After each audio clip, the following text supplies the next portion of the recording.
Hello student, सभी को very good morning. आज हम लोग पढ़ने वाले हैं कक्षा 12th के मैथ्स के प्रतिलोम त्रिकोणमितीय अनुपात के बहुत सारे ऐसे सवाल हैं जिनको हम लोग जो है उसके रेंज के आधार पर हल करते हैं। कुछ सवाल ऐसे भी हैं जो हम लोग फार्मूले के बेस्ड उनको सॉल्व करते हैं। तो ऐसे कुछ सवालों के बारे में हम लोग आज सीखेंगे, ठीक है। और ये भी पता करेंगे कि किस प्रतिलोम त्रिकोणमितीय अनुपात का क्या रेंज होता है और उस रेंज के बीच में उसका मान कितना होता है, ठीक है। दूसरा, उन फार्मूलों का जो हम लोग पिछले वीडियो में आपको समझाए थे, उन सारे फार्मूलों का यूज़ कैसे होता है। Sine inverse x plus cos inverse sine inverse x plus sine inverse y का formula, cos inverse x plus cos inverse y का formula, tan inverse x plus tan inverse y का फार्मूला। ये सारे जो फार्मूले हमने सीखे हैं, इन फार्मूलों का उपयोग कैसे होता है सवालों में, वो चीज़ें हम लोग आज सीखेंगे इस वीडियो में, ठीक है। तो देखिए इधर, मान लो आपको एक क्वेश्चन दिया जाए कि tan inverse 1 plus cos inverse -1/2 plus sine inverse -1/2, इसकी वैल्यू कितनी होगी और आपको इसकी वैल्यू निकालना है रेंज के आधार पर, या इसकी जो प्रिंसिपल वैल्यू है वो रेंज के आधार पर अपने को पता करना है। तो सबसे पहले तो अपने को ये पता होना चाहिए कि इन सभी की रेंज कितनी होती है। सबसे पहले ये वाला टेन इनवर्स 1, इसकी रेंज जो है -π/2 से +π/2 तक होती है। सेम साइन इनवर्स की भी वही रेंज होती है, -π/2 से +π/2। और कोस इनवर्स की जो रेंज होती है वो होती है 0 से π तक, याद रखना है, ठीक है। इसकी वैल्यू कितनी होती है, -π/2 से +π/2 तक। साइन इनवर्स की भी वो क्यों, -π/2 से +π/2 तक, ठीक है। और कोस इनवर्स की होती है 0 से π तक, मतलब 0 से π के बीच में हम लोग इसका मान निकाल सकते हैं। तो सबसे पहले हम लोग इसको सीख लेते हैं, साइड में फार्मूले सूत्र लिख लेते हैं। सूत्र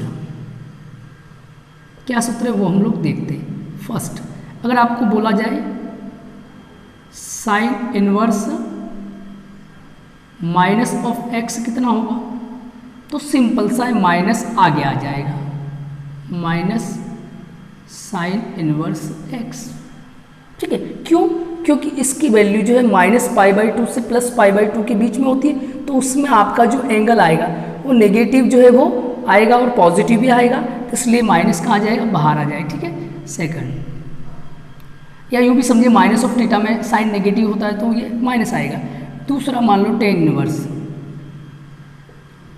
इनवर्स माइनस ऑफ एक्स है, तो इसकी भी रेंज सेम होती है, तो इसमें भी माइनस बाहर लग जाएगा, -10 इनवर्स एक्स। तीसरा, मान लो यहाँ पे कोस इनवर्स है, तो कोस इनवर्स अगर माइनस ऑफ एक्स है तो आपको माइनस को तो बाहर निकालना है, लेकिन चूंकि इसकी रेंज 0 से π होती है इसलिए आपको माइनस बाहर निकालना, माइनस कोस इनवर्स एक्स तो आएगा, ठीक है। लेकिन चूंकि रेंज 0 से π के बीच में होती है इसलिए यहाँ पे क्या लग जाएगा, पाई। तो ये तो कुछ फार्मूले हैं, इनको हम लोग प्रूव भी करेंगे, ठीक है। फिलहाल तो अपने को याद रखना है, क्योंकि अपने को क्वेश्चन करना है तो अपने को इनको याद रखना है। Sine inverse minus of x होता है तो माइनस बाहर लगाना है, ten inverse minus of x होता है तो माइनस बाहर लगाना है, और cos inverse minus of x होता है तो माइनस बाहर तो लगाएंगे लेकिन आगे पाई लिख देना है। Cos inverse minus of x minus का आएगा, बाहर आएगा, लेकिन आगे पाई लिखेंगे क्योंकि इसकी जो रेंज होती है वो प्रिंसिपल वैल्यू के लिए 0 से π तक होती है, क्लियर। तो इसी फार्मूले का यूज़ करके हम लोग इसको सॉल्व करते हैं। तो देखिए सॉल्यूशन, सॉल्व डायरेक्ट कर लेते हैं। सबसे पहले इसकी बात कर ले हम लोग, टेन इनवर्स 1, तो देखिए टेन इनवर्स 1, इसकी वैल्यू सभी को पता है, टेन इनवर्स 1 को हम लोग लिखेंगे 10π/4, ठीक है। आप सभी को पता है 10 45 मतलब 10 रेडियन में बोलेंगे, π/4 की वैल्यू कितनी होती है, 1। ये हम लोगों ने टेबल में सीखा है। तो 10 इनवर्स 1 बराबर 10 इनवर्स और 1 की जगह 10π/4, 10 से 10 कैंसिल, तो इसकी आंसर आएगा आपका π/4, क्लियर। मैंने पहले फर्स्ट वाले को सॉल्व किया है, 10 इनवर्स 1 को मैंने सॉल्व किया है केवल, ओके। फिर मैं इसको ले लेता हूँ, सेकंड वाले को, कोस इनवर्स -1/2 इक्वल्स टू, अब मैंने आपको क्या बताया, अगर यह माइनस ऑफ एक्स होता है तो माइनस बाहर आएगा, माइनस ऑफ एक्स होता है तो माइनस बाहर आएगा, लेकिन पाई लगाना पड़ेगा, तो मैं माइनस को बाहर निकाल देता हूँ, माइनस कोस इनवर्स 1/2 और बाहर क्या लगाऊंगा मैं, पाई। एक बार समझिए, साइन इनवर्स माइनस एक्स होता है तो माइनस बाहर लगता है, टेन इनवर्स में माइनस ऑफ एक्स होता है तो माइनस बाहर लगता है, लेकिन कोस इनवर्स में माइनस ऑफ एक्स होता है तो माइनस ऑफ एक्स तो बाहर रहेगा, लेकिन साइन का आएगा, माइनस तो बाहर आएगा लेकिन पाई आ जाएगा, ठीक है।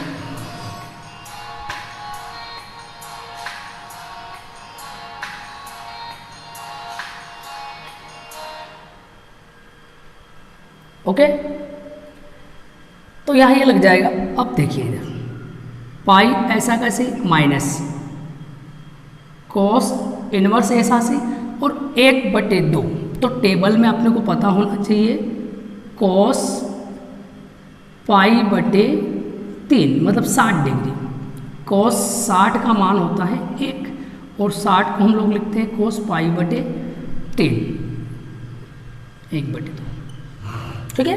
कोस 60 का मान होता है 1/2 और 60 को हम लोग लिखेंगे पाई/3, तो कोस इनवर्स कोस पाई/3, कोस से कोस इनवर्स कैंसिल तो यहाँ आएगा पाई, ये तो कैंसिल हो गया तो क्या बचा माइनस और इधर बचा पाई/3,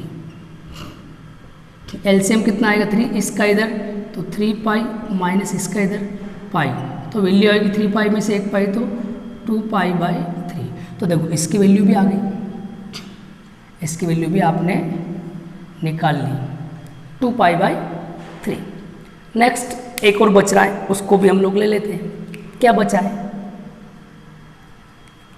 साइन इनवर्स, क्या बचा है, साइन इनवर्स -1/2।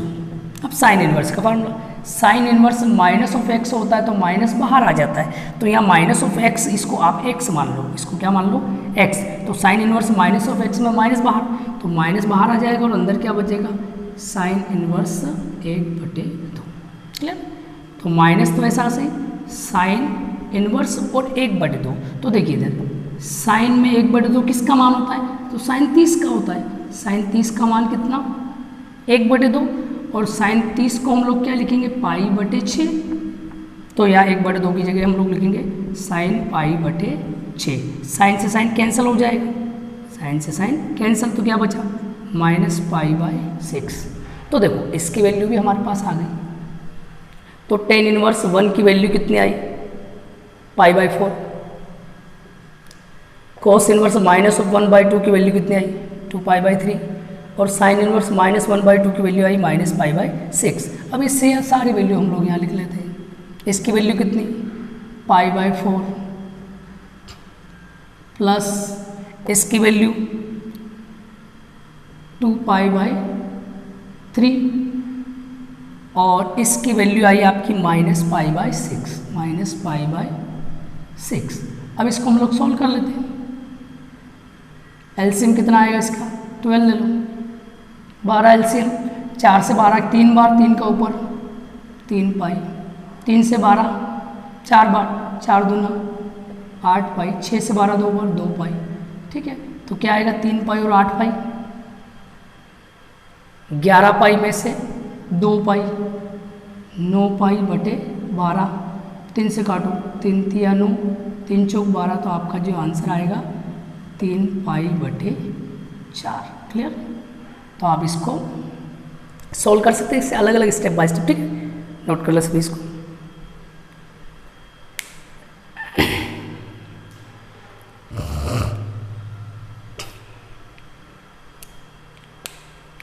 चलो हो गया नोट।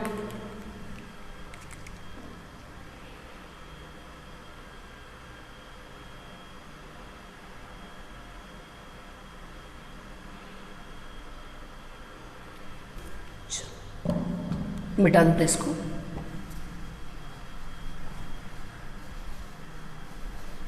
और सवाल देखिए आप लोग, ऐसे बहुत सारे सवाल हैं जो आप लोग इस टाइप से कर सकते हैं फार्मूले की मदद से। मान लो ऐसा एक और सवाल उसने दे दिया, तो ऐसा सवाल दे रखा है cos इनवर्स 1/2, ठीक है, और +2 sin इनवर्स 1/2, और आपसे पूछ ले कि इसको सॉल्व करके बताइए आप। तो आप लोग इसको सॉल्व कैसे करेंगे वो देख लीजिए। तो इसको सॉल्व करने के लिए सिंपल सा तरीका मैंने आपको बता रखा पहले, है ना। इसके लिए हम लोगों को क्या करना पड़ेगा, इनका रेंज पता होना चाहिए, इसके मुख्य मान का रेंज क्या होता है। तो इसका मुख्य मान का रेंज क्या होता है वो अपने को पता है कि इसका 0 से पाई तक होता है, और इसका जो होता है -π/2 से +π/2 तक, ठीक है। तो सबसे पहले हम लोग इसको सॉल्व कर लेते हैं। पहले इसको क्या करेंगे, इसको सॉल्व करने के लिए हम लोग cos inverse 1/2 equal to cos inverse ऐसा से और 1/2, तो आपको पता होना चाहिए कि 1/2 किसका मान होता है, cos 60 का मान होता है 1/2, और 60 को हम लोग लिखेंगे π/3। cos 60 को क्या लिखेंगे, π/3, क्योंकि पाई मतलब अपन जो है इसको रेडियन में कन्वर्ट करेंगे तो 180 में 3 का डिवाइड करो तो 60 आते हैं, है ना। तो 1/2, तो यहाँ आ जाएगा आपका cos इनवर्स, और 1/2 की जगह हम लोग क्या लिख सकते हैं, cos π/3, cos π/3। cos इनवर्स से cos कैंसिल हो जाएगा, तो वैल्यू कितनी आएगी इसकी, π/3, ओके। अब मान लो इसकी निकालनी आपको साइन इनवर्स की, sine inverse 1/2 equal to sine inverse ऐसा से और 1/2, तो 1/2 किसका मान होता है वो अपने को देखना पड़ेगा। तो साइन में 1/2 30 का मान होता है, साइन 30 डिग्री का मान कितना होता है, 1/2 या 1/2। अभी साइन और 30 को हम लोग लिखेंगे π/6, 180 में 6 का भाग देते तो 30 आता है, तो 180 में 6 का भाग दिया 30 आया, मतलब 1/2। तो जो 1/2 है उस 1/2 की जगह हम लोग क्या लिखेंगे, साइन π/6 रेडियन। अभी साइन से साइन इनवर्स कैंसिल हो जाएगा, तो क्या आएगा यहाँ पे π/6 या π/6। अब देखो cos इनवर्स 1/2 की वैल्यू पता है π/2, कोई दिक्कत, देखिए इधर वंस मोर, cos इनवर्स 1/2 की वैल्यू π/3, साइन इनवर्स 1/2 की वैल्यू π/6, ठीक है। ये वैल्यू यहाँ रखते हैं, तो इसकी वैल्यू इसकी जगह क्या लिखना है, π/3 प्लस कितना आया 2 × साइन इनवर्स 1/2, साइन इनवर्स 1/2 की वैल्यु π/6, 2 एकम 2, 2 3 6, तो यहाँ आ जाएगा π/3 प्लस π/3, तो एक π/3 और एक π/3 हो जाएगा 2π/3, तो ये आपका आंसर आ जाएगा 2π/3। नोट कर ले सभी इसको।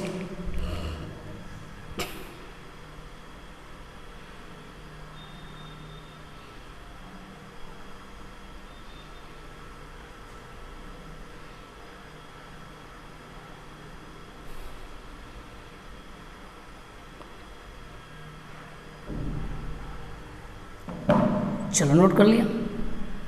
तो इस टाइप से जो है आप लोग जो है 12th मैथ्स में 2.1 की जो भी बहुत सारे क्वेश्चन ऐसे, तो उनको आप लोग इस टाइप मुख्य मान जो अपने को याद है तो उनके आधार पे या उनकी जो रेंज पता है तो उसके आधार पे अपन इसको सॉल्व कर सकते हैं, ठीक है। तो आप लोग सभी इसको सॉल्व कर लें।